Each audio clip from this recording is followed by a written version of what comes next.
하나님은 영이시니 예배하는 자가 영과 진리로 예배할지니라. 아멘. 다 함께 사도신경 하시겠습니다. 나는 전능하신 아버지 하나님 천지의 창조주를 믿습니다. 나는 그의 유일하신 아들 우리 주 예수 그리스도를 믿습니다.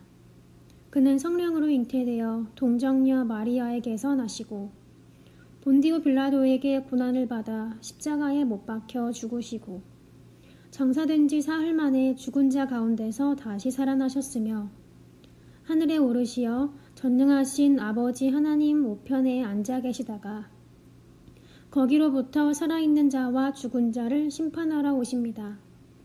나는 성령을 믿으며 거룩한 공교회와 성도의 교제와 죄를 용서받는 것과 몸의 부활과 영생을 믿습니다. 아멘. 오늘 우리에게 주신 말씀은 마태복음 4장 19절 말씀입니다. 함께 읽어볼까요? 말씀하시되 나를 따라오라. 내가 너희를 사람을 낚는 어부가 되게 하라 하시니. 아멘.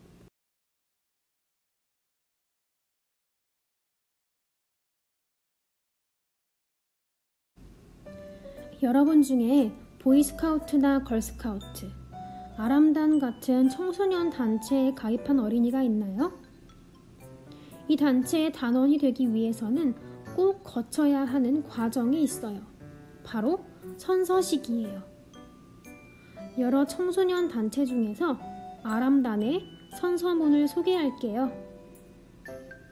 나는 한국청소년연맹의 아람단원으로서 다음과 같이 선서합니다. 첫째, 스스로 행동하고 책임을 다하겠습니다. 둘째, 서로 돕고 나눔을 실천하겠습니다. 셋째, 우리 어를 찾아 가꾸는 자랑스러운 한국인이 되겠습니다.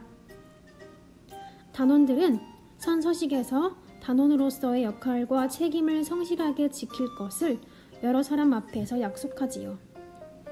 그런데 오늘 이 시간 하나님께서 여러분을 또 다른 선서식으로 부르세요.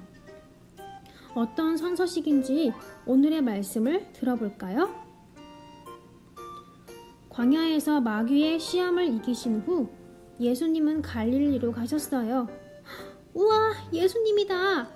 예수님, 하나님의 말씀을 들려주세요. 많은 사람이 예수님의 말씀을 듣기 위해 모였어요.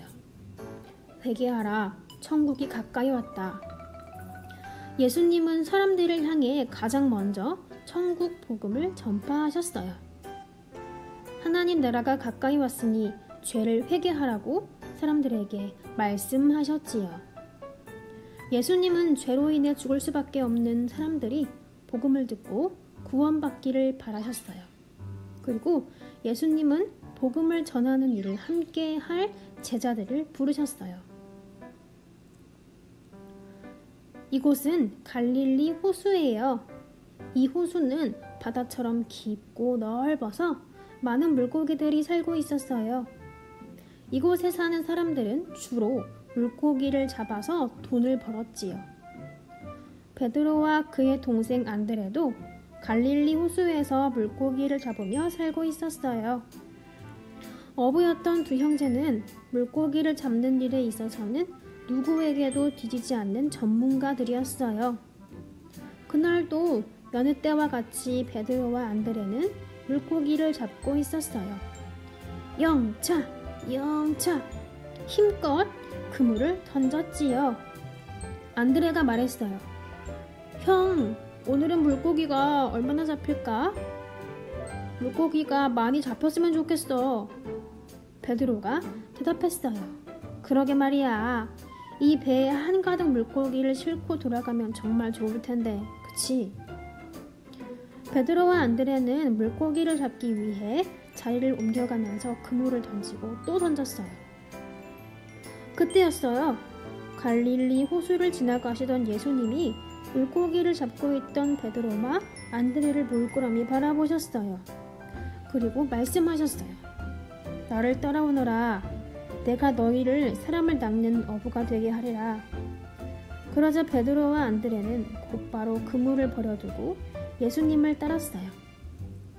조금도 머뭇거리거나 망설이지 않았어요. 베드로와 안드레는 예수님의 부르심에 순종하며 예수님의 제자가 되었어요. 예수님은 좀 더 걸어가셨어요. 그러자 그곳에서는 아버지와 함께 그물을 고치는 야고보와 요한이 있었어요. 예수님은 그들도 부르셨어요. 그러자 야고보와 요한도 배와 아버지를 남겨두고 예수님을 따라갔어요. 그들 역시 예수님의 제자로 살게 되었지요. 예수님은 나를 따라오너라. 내가 너희를 사람을 낚는 어부가 되게 하리라 라고 말씀하시며 베드로와 안드레, 야고보와 요한을 제자로 부르셨어요. 여러분은 사람을 낚는 어부가 무슨 뜻인지 알고 있나요?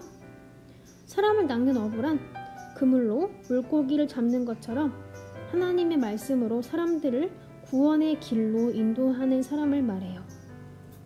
사람들에게 복음을 전해서 그들이 구원을 받을 수 있도록 돕는 사람이지요. 예수님은 복음을 전하며 사람들을 구원의 길로 이끄는 일을 다른 어떤 것보다도 중요하게 생각하시고 이 일을 함께 할 제자들을 부르셨어요. 그리고 하나님께서는 우리도 예수님의 제자로 부르세요. 예수님의 제자는 예수님의 말씀을 따라 복음을 전하고 예수님의 사랑을 전하는 사람이에요. 또한 예수님의 제자는 하나님을 사랑하고 이웃을 사랑하는 사람이에요. 하나님께서는 예수님의 제자인 여러분이 많은 사람에게 예수님의 사랑을 전하길 원하세요. 예수님은 베드로와 안드레, 야고보와 요한을 제자로 부르시고 그들로 하여금 복음을 널리 전하게 하셨어요. 그들이 가는 곳마다 예수님의 사랑이 전해졌어요. 사랑하는 여러분, 우리도 반짝반짝 빛나는 예수님의 제자예요. 우리도 베드로와 안드레, 야고보와 요한처럼 세상에 나가서 복음을 전하고 구원자이신 예수님에게로 사람들을 인도해야 해요. 그리고 예수님의 말씀대로 살아가며 하나님을 사랑하고 이웃을 사랑해야 해요. 자, 지금은 예수님의 제자로 선서하는 시간이에요. 모두 자리에서 일어나 주세요. 선생님이 오른손을 들고 선서를 외치면 친구들도 오른손을 들고 선서라고 외쳐주세요. 그리고 화면을 보며 선서문을 하는 목소리로 읽으세요. 선서, 나는 예수님의 제자예요. 하나님께서 나를 예수님의 제자로 부르셨어요. 선서, 예수님의 제자인 나는 세상에 나가 복음을 전하겠습니다. 선서, 예수님의 제자인 나는 하나님을 사랑하고 이웃을 사랑하는 일에 최선을 다하겠습니다.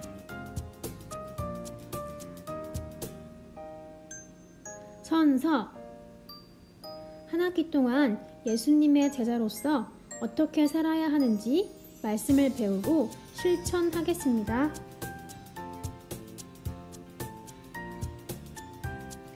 우리 모두가 예수님의 제자인 것을 자랑스러워하고 세상에서 복음을 전하며 하나님과 이웃을 사랑하며 살아가시기를 간절히 바랍니다. 다 함께 기도하겠습니다. 우리를 예수님의 제자로 부르신 하나님을 찬양합니다. 예수님만 의지하며 끝까지 따르겠습니다. 우리를 부르신 목적을 기억하며 예수님을 따라 걸어가는 청년교회 친구들이 되도록 인도해 주세요. 예수님의 이름으로 기도합니다. 아멘. 주기도문으로 예배를 마치겠습니다. 하늘에 계신 우리 아버지, 아버지의 이름을 거룩하게 하시며 아버지의 나라가 오게 하시며 아버지의 뜻이 하늘에서와 같이 땅에서도 이루어지게 하소서. 오늘 우리에게 일용할 양식을 주시고 우리가 우리에게 잘못한 사람을 용서하여 준 것 같이 우리 죄를 용서하여 주시고 우리를 시험에 빠지지 않게 하시고 악에서 구하소서. 나라와 권능과 영광이 영원히 아버지의 것입니다.